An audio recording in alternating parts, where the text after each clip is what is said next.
और ज़रूर और मेहनत करने की ज़रूरत है महाराष्ट्र के जनता के लिए, लोगों के लिए। और जो भी उन्होंने जिसको भी वोट दिया है हमें। BJP National General Secretary Vinod Tawde expressed his satisfaction over the victory of BJP Mahayuti alliance in Maharashtra, attributing the success to the leadership of Prime Minister Narendra Modi and key leaders including Eknath Shinde, Devendra Fadnavis, Ajit Pawar and Ramdas Athwale. Tawde emphasized that the voters have shown strong support for the alliance, acknowledging the proper governance under the leadership of these leaders. He also referred to the 2019 split, blaming Sharad Pawar for breaking the BJP's alliance with Uddhav Thackeray, which was unpopular with the supporters of Bal Saheb Thackeray. Tawde further mentioned that the NDA was also leading in Bihar, Uttar Pradesh and Rajasthan, indicating widespread trust in Prime Minister Modi. Regarding the Chief Minister's post, Tawde stated that a decision would be made jointly by Eknath Shinde, Devendra Fadnavis, Ajit Pawar and the BJP central leadership. Finally, Tawde conveyed the alliance gratitude to the people of Maharashtra for their support.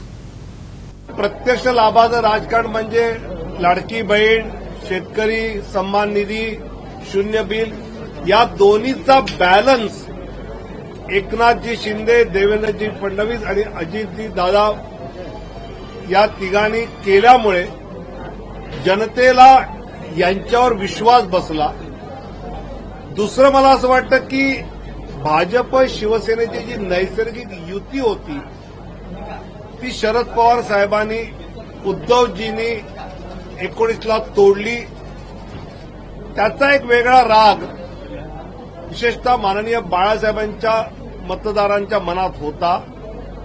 रोज सकाळी राज्याचं राजकारण कलुषित होणारं वक्तव्य भांडूपवरनं यायचं आणि ज्यावेळी एकनाथ शिंदेंनी बाळासाहेबांचं हिंदुत्वाचं धनुष्यबाण, हिंदुत्वाचं शिवसेना नाव हे हिंदुत्वाच्या मूळ प्रवाहात भाजपबरोबर आणल्यामुळे एकनाथ शिंदे साहेबांना बाळासाहेबांच्या विचारांची मतं ही बीजेपीच्या बरोबर मिळाली।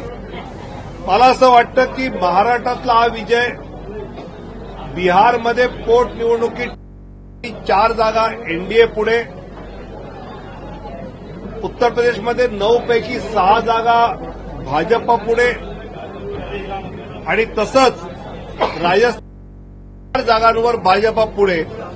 त्यामुळे देशातल्या या सगळ्या निवडणुकांमधलं चित्र हे सांगतंय की माननीय नरेंद्र मोदींच्या नेतृत्वाखालील एनडीएला जनतेने आपला विश्वास दाखवलेला आहे आणि महाराष्ट्रातला विश्वास तर अभूतपूर्व आहे। तुमचा पुढचा प्रश्न असणार मुख्यमंत्री पदाचं काय, तर एकनाथ शिंदेजी, देवेंद्र फडणवीस, अजितदादा पवार आणि भाजपचं केंद्रीय नेतृत्व या